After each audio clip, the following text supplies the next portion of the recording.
maná escondido para vencedores. Filipenses capítulo 3, versículo 8.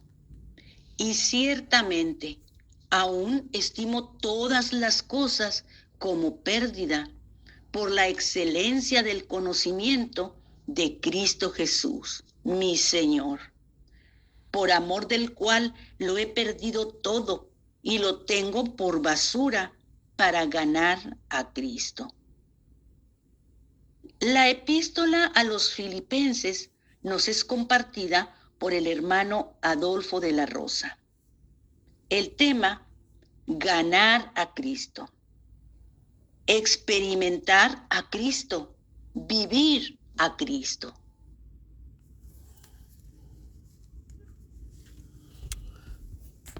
Sí, hermanos. Pues seguimos en la epístola a los filipenses y estamos en capítulo 3. Y básicamente, pues esta mañana nos interesaría hablar un poquito sobre la super resurrección. En el griego la palabra ek anastasis. Vamos a decir en este sentido, por ejemplo, anastasis es simple y sencillamente la palabra para resurrección. Si lo diríamos españolizado, pues es Anastasia. Pero vamos a decirlo así. O sea, la palabra, el prefijo ek anastasis, ¿ve? Eso es lo que la palabra ek se traduce por super resurrección. Claro que ese prefijo pues se puede traducir de diferentes maneras, ¿verdad? Por ejemplo, en la palabra gnosis, epignosis, ¿verdad? Entonces esa palabra es pleno conocimiento. Digo, quiero decir que a veces ese tipo de prefijo se puede traducir de diferentes maneras de acuerdo a cómo se está hablando. Ok. ¿Qué quiero decir, hermanos? Miren, quisiera, porque se me hace que este tema es un poco largo y es un poco a veces complicado. Entonces yo quisiera esta mañana hablar de Mateo 24, 40, 41. Y luego también quiero hablar de Mateo 25. Porque digo, es crucial que hablemos pues de cómo prácticamente el Señor en Mateo 24 y Mateo 25 nos está mostrando, vamos a decir, en cierta manera nos está hablando del 100% de los creyentes en esta tierra. Pero de ese 100% de los creyentes, 10/12 partes ya habrán muerto para la venida del Señor. Y solamente 2/12 partes estarán viviendo para la venida del Señor. Bueno, pero yo quisiera, vamos a empezar con Mateo 24, está hablando de las 2/12 partes que corresponde con los vivos. 10/12 partes corresponde con los muertos. ¿Qué sucede con los vivos en Mateo 24, 40, 41? Pues mire, habrá dos en el campo. Uno será tomado y otro será dejado. Habrá dos mujeres en el molino. Una será tomada y la otra será dejada.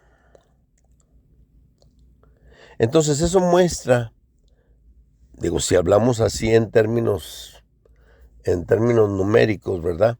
50% de los creyentes al final de esta era serán arrebatados en la segunda venida del Señor. 50% de los creyentes se va a quedar, no va a ser arrebatado. y no va a ser arrebatado simple y sencillamente, ¿por qué? Porque no son vencedores, así de sencillo. Ok. Luego, por ejemplo, bueno, eso pienso que, yo lo que quiero decir es que Mateo 24 habla de 2/12 partes. Mateo 25 habla de 10/12 partes. Cuando nosotros juntamos 2 y 10, entonces nosotros tenemos el completo de la manera en cómo Dios trabaja. Para Dios el completo de todas las cosas siempre es el 12. Por ejemplo, Él tiene pues 12 tribus de Israel, ¿ve? Él tiene 12 discípulos, pero lo vemos más explícitamente, fíjese, cuando nosotros vemos Apocalipsis. Al final de Apocalipsis, ¿ve? En capítulo 21 y 22, que es cuando ya tenemos el cierre de toda la revelación divina. En esos 2 capítulos, entonces, por ejemplo, se habla, pues, por ejemplo, de 12 perlas, que son 12 puertas. Se habla de 12, pues vamos a decir cimientos, ¿ve? Y se habla de 12 piedras preciosas. Entonces se habla de 12,000 estadios de longitud, 12,000 estadios de anchura.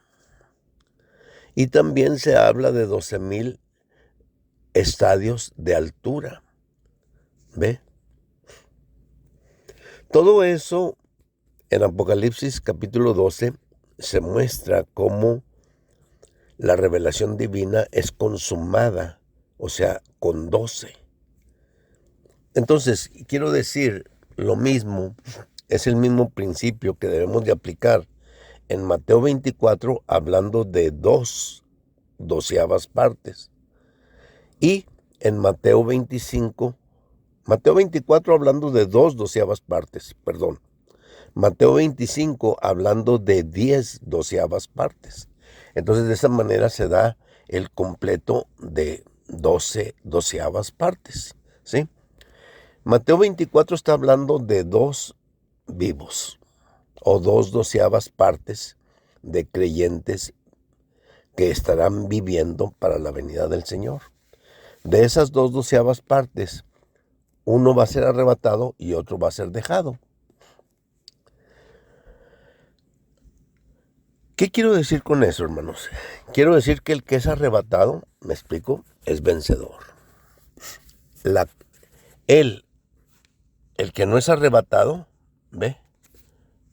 Pues es, vamos a decir así, es vencido. Digo, quiero ser claro en este sentido, ¿verdad? Porque, pues, hay veces que pues mucha gente, muchos predicadores y muchos pastores, ¿verdad? O sea, no sé por qué a veces como que tienden a engañar a los creyentes, ¿ve? Diciéndole que todo está bien, que ya nomás con haber recibido a Cristo y se van al cielo sin tocar baranda. Y eso, pues, es un grave error, ¿ve? O sea, sí, yo a lo mejor puedo decir que son salvos, sí, sí. Ser salvo es una cosa, ser vencedor es otra cosa, ¿ve? Porque pues ser salvo, usted puede ser salvo, porque haya recibido al Señor realmente, pues a lo mejor en un momento en que pues ¿cómo diríamos? Su situación anímica, me explico, lo propició, ¿ve? Y usted recibe al Señor y sí lo recibe y sí lo experimenta y sí sabe que ha recibido a Cristo y que algo ha pasado en su ser. Pero pues a veces no hay la guía adecuada quizá, ¿ve?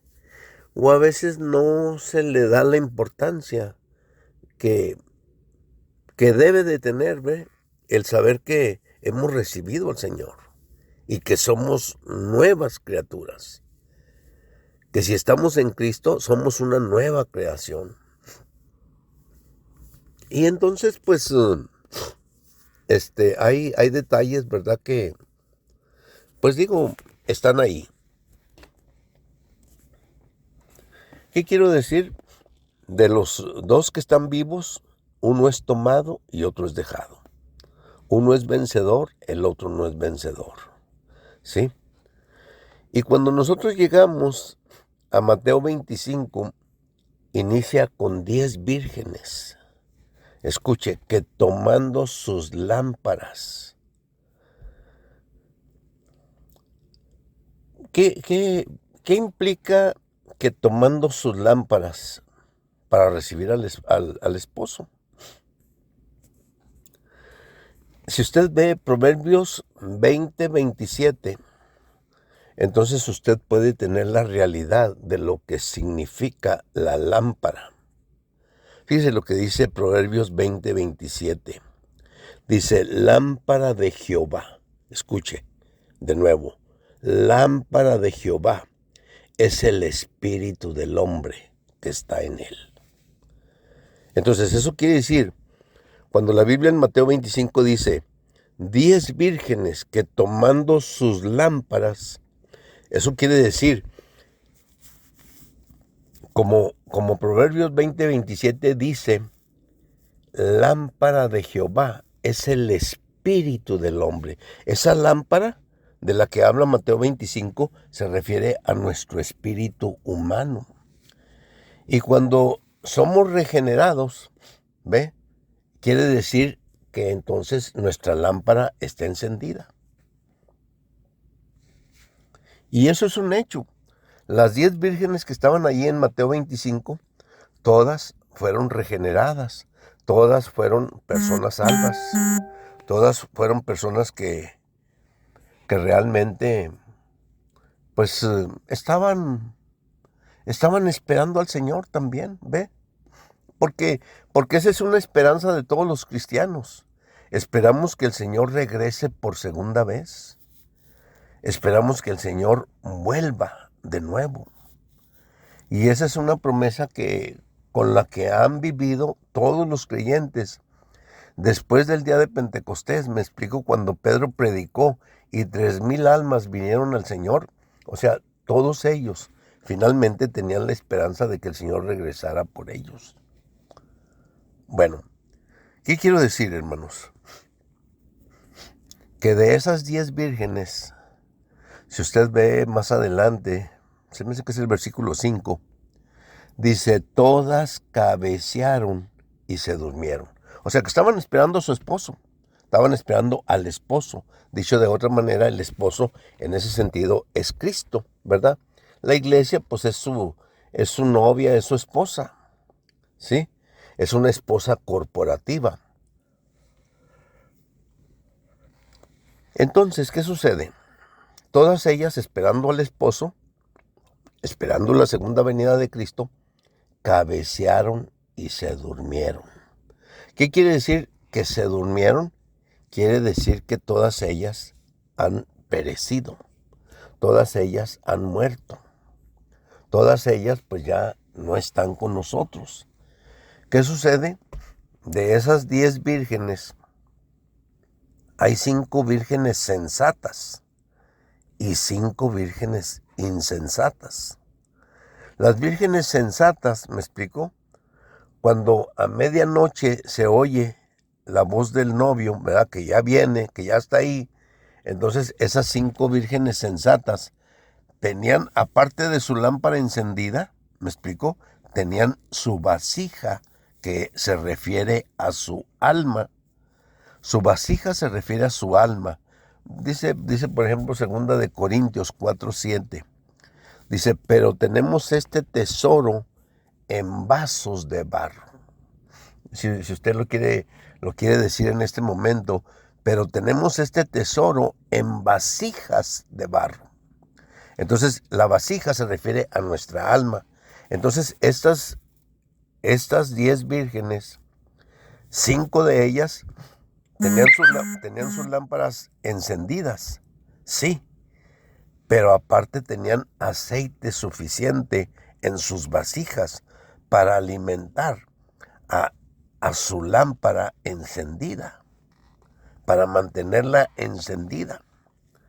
Y las insensatas no tenían aceite en sus vasijas. ¿Qué quiere decir eso? Como la vasija se refiere a nuestra alma, el Señor dice, si alguno quiere salvar su alma, debe de perderla. Bueno, vamos a parar aquí, hermanos, y queremos seguir en este punto. Amén.